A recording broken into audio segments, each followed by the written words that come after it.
Basically, most of the volunteers are there to be host advocates for the day. And that's what we're really looking for. People who will connect one-on-one. So basically, when the client walks in the door, we're connecting you, as Greg described, with the whole backpack scenario. You'll connect with one person, and then you'll be there to be that host to help them through what really is a big maze of services that are there. Now, when you come at 7:30, you will find your team leader, and you'll know who that is before you get there. And then when you check in with your team leader, as Greg said, you'll be given a t-shirt, you'll be given a backpack, you'll be given a map, which will be beautifully color-coded, right, with all of the services, so you can have an idea of where everything is. You can look at it before everyone comes. Now, this year we're doing something a little different because it can be somewhat overwhelming for you even when you're arriving, because it's a large area of lots of services and booths and music and things going on. So this year we will have kind of what I'm calling an open house on that Monday night before the event. We'll let you know what the time period is, but if you want to come down to Mass Mutual Center and take a look at it prior to the event on Tuesday, if that helps you, then you're welcome to come at that time. So we will let you know what time that will be, but it is an opportunity. Some people are very easy for them to walk in on Monday and they're very comfortable with that. Others, they like to have a little bit of a look before they have to actually deal with the other people that are going to be there. So that's something new that we're offering this year. So when you walk in and you do what Greg said, you're going to be in that food area, you're going to have a backpack on your back, you're going to have your t-shirt on, you're going to have your map in your hand, and people are going to start to wander in. So basically they're looking for you because they've been instructed where, you need a backpack, go find someone. So this is how you will connect with the clients who come in. Now, I just want to let you know that people ask me sometimes the female volunteers are not comfortable with a male client, and that's perfectly fine. If you feel that someone comes up to you and says, oh, hey, I need a backpack, you have one, that if you are uncomfortable, you can certainly walk over to another volunteer who's there, a male volunteer, and connect them up together. You don't have to give your backpack, or you can give your backpack and go over and introduce them to a male volunteer and take his backpack. So do know that, we understand that sometimes the mix might not be comfortable. It can be a little bit stressful in the beginning and uncomfortable if you're not used to working with a population that's different from what you typically might be doing at church or business. So we want you to realize that you need to be flexible. The day runs where you're standing there, you hook up with someone. It could be that you're with the same client for 4 hours or 5 hours for the day. It could happen. It happens often.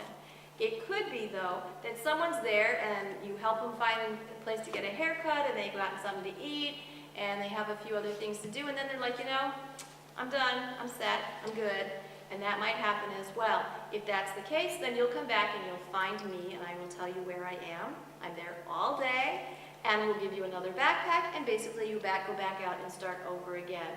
You might get a family group. It's very possible people are coming, with young kids, so you might be walking around with, kind of a little group of folks. So just be willing to recognize that you need to be flexible and, recognize that things might change pretty quickly, and just kind of go with the flow. Now, when you walk in the Mass Mutual Center, that long, on the front side where it's all glass, I'm at the very, very end set up. And I am there from early in the morning till everything shuts down. And that's kind of volunteer central. So if you have any questions during the day, you can't find your team leader, you have something that's going on, you have a problem with anything, you can always find me standing there, because Greg's all over the place. You can find him because you can hear him. But sometimes you need to have a question answered quickly, and I'm stationary in one spot, so you'll know where I am. You'll see me when you get there. I wanted to remind you that when you get there, you also will get an intake form. And this is the way that we get the information from the clients that we need to make sure that we've provided the services that they desire. So getting the information is very important.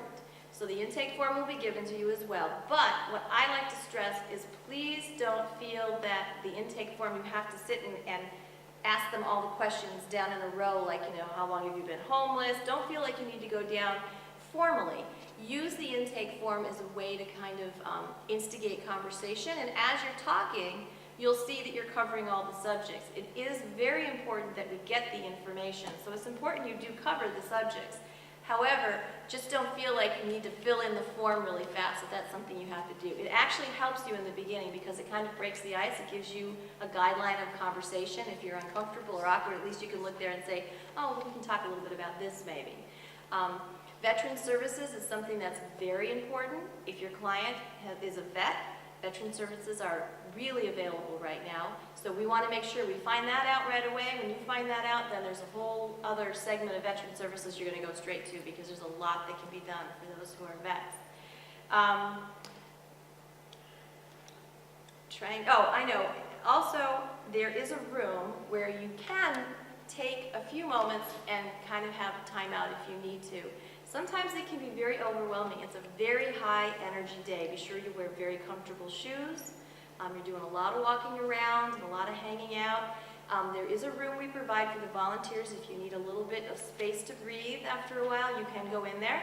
Again, you could leave something in that room, but I promise you that there's no guarantee you'll find it when you get back because there's people all over the place just moving in and out. There's nothing secure. But it is a place for you to kind of, have a break, breathe a little bit. It's a great place to go if you're in between clients. If your clients, you've had someone for 2 hours before you pick up a new client, if you need to take a few minutes, there is some place for you to go. Because sometimes it can be a little bit tiring, a little bit overwhelming. So we encourage you to do that if you need to.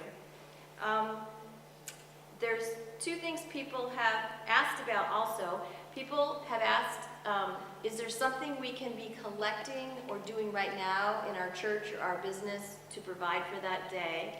And I'm going to let Greg talk a little bit about that because there are some specific things that I know that we're looking for, but there's also some guidelines behind that. So why don't you share just a little bit about